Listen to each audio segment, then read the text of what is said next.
Iran এখন আর কোনো কিছুই গোপন রাখছে না। আর 2026 সালে এসে ইরানকে এখন আর হালকাভাবে নেওয়ার কোনো সুযোগ নেই, কারণ ইরান একের পর এক এমন সব প্রযুক্তি সামনে আনছে যেগুলো কেউ তাদের মতো একটা দেশের কাছ থেকে কখনো আশাই করেনি। আর এইবার তারা সামনে এনেছে তাদের 70 বছর পুরনো একটি যুদ্ধবিমান। এটাকে পুরনো আর সাধারণ মনে হলেও আমেরিকা খুব ভালো করেই জানে এই বিমান ঠিক কী করতে পারে। এই যুদ্ধবিমানটা এত বছর লুকানো অবস্থাতেই ছিল। শেষবার 90-এর দশকে এই বিমান বহু গুরুত্বপূর্ণ মিশনে অংশ নিয়েছিল। তখন একে বলা হতো ইরানের আকাশের রাজা। কিন্তু সময়ের সঙ্গে সঙ্গে বিমানটাকে আর দেখা যায়নি। ইরান বলেছিল এটাকে অবসরে পাঠানো হয়েছে। সবাই ভেবেছিল এর অধ্যায় বুঝি এখানেই শেষ। কিন্তু হঠাৎ করে বহু বছর পর আবার এই পুরনো বিমানকে বিশাল বহর নিয়ে আকাশে উঠতে দেখা গেছে।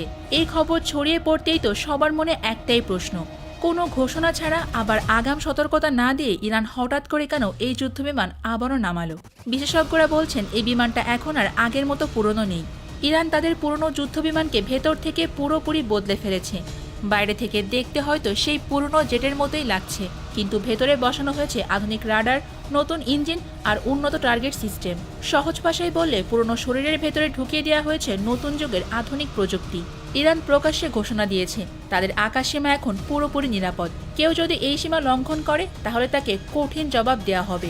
এই বিমানে বসানো হয়েছে রাডার জ্যামার সিস্টেম, যার কাজ শত্রু স্যাটেলাইট বা ড্রোনের সিগন্যালকে অচল করে দেওয়া।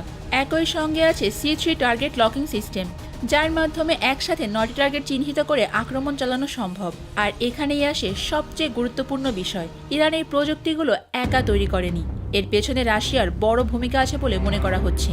কিছুদিন আগে রাশিয়া ইরানে MiG-29 এবং Su-35 ফাইটার জেট পাঠিয়েছে। বিশেষ করে Su-35 যুদ্ধবিমানকে বলা হয় আকাশের শিকারী।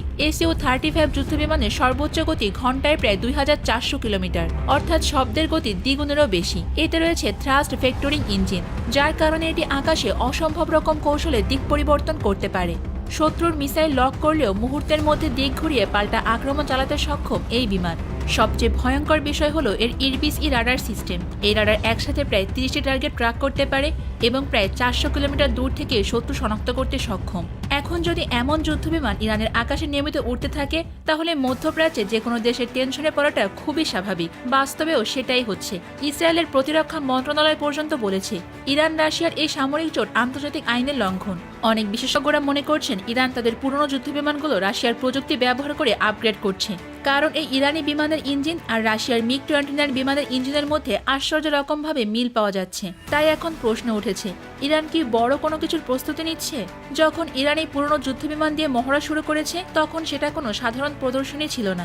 এটা ছিল এক ধরনের স্পষ্ট বার্তা, আমরাও প্রস্তুত। ইসরায়েল খুব ভালো করেই বুঝেছে ইরান কেন এই বিমানগুলোকে আবার সামনে এনেছে এবং কাদের উদ্দেশ্যে এই বার্তা দেওয়া হয়েছে।